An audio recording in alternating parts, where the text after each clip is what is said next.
The Missouri River is the longest river in the United States, flowing over 2,300 miles from its headwaters in the Rocky Mountains at Three Forks, Montana, to its confluence with the Mississippi River at St. Louis, Missouri.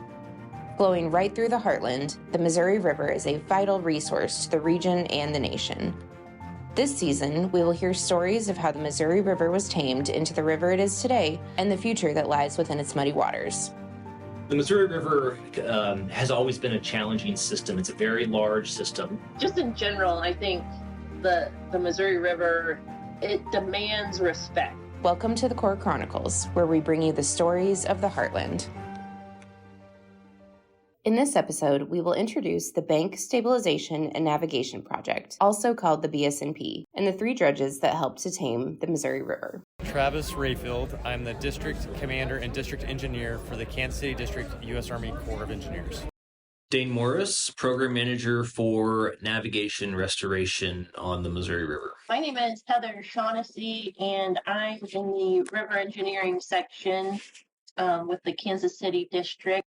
So I went by Jerry Adams, but my real name was Gerald Adams. It was 1968, February of 68. I hired on with the Corps of Engineers as a draftsman. June of 75, I decided to come back, and the only position they had open was the National Bicentennial Director, and that job was given to the Kansas City District because of the Sergeant Floyd. By the 1920s, the Kansas City District was working hard to create a reliable navigable channel on the Missouri River. In its natural state, the river is what's referred to as braided. Braided just means multiple strands. So there's different paths that cross and come back together and cross again. And some might be thicker at times than others. It could shift and have a dominant path at a different time of the year. So that's what is meant by any river that's braided.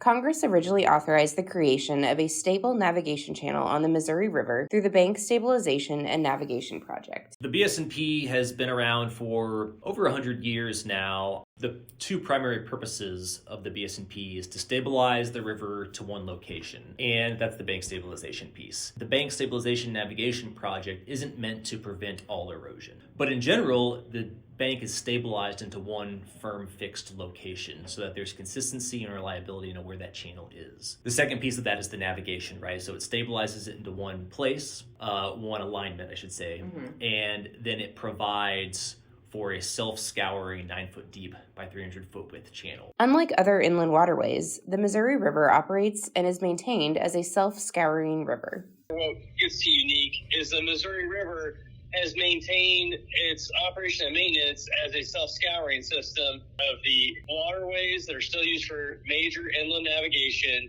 It's the only one that is primarily maintained through a self-scouring mechanism. Self-scouring means that the river digs itself out. So the river has a lot of energy as it flows downstream. And to get the river from that wide, shallow, meandering Missouri to one narrow spot, if you could force that energy into one spot, it will cut down instead of out. And that's what they were trying to do to get the river safer for navigation and clear snags.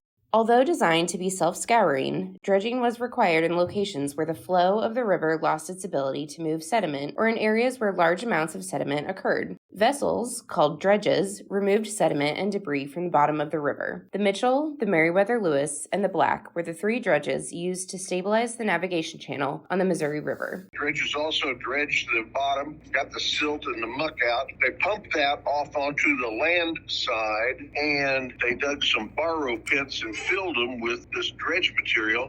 Throughout the history of the BSNP, various techniques have been used. Early on, willow mats were created and then submerged in the river to catch debris. And they would cut down willows, larger trees, but they were still long sapling willows and cottonwoods and other things that were young and pliable.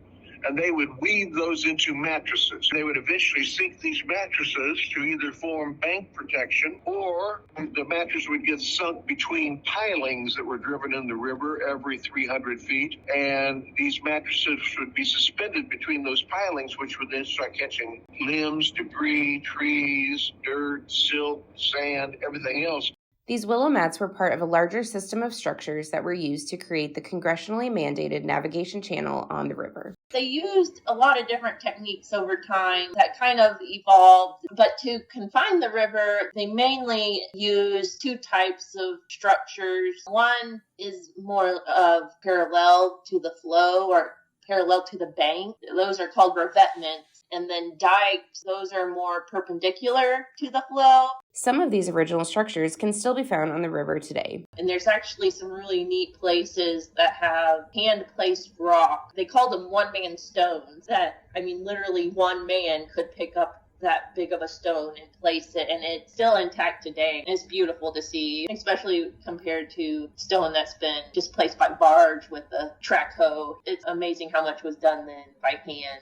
While the Missouri River is known for being self-scouring, the three dredges played an important role, serving on the river from 1936 to the early 1970s when they were decommissioned. The Mitchell, the Meriwether-Lewis, and the Black have all been designated as National Historic Landmarks for their historic work in taming the Missouri River. However, there was a fourth vessel that played an integral role in this mission.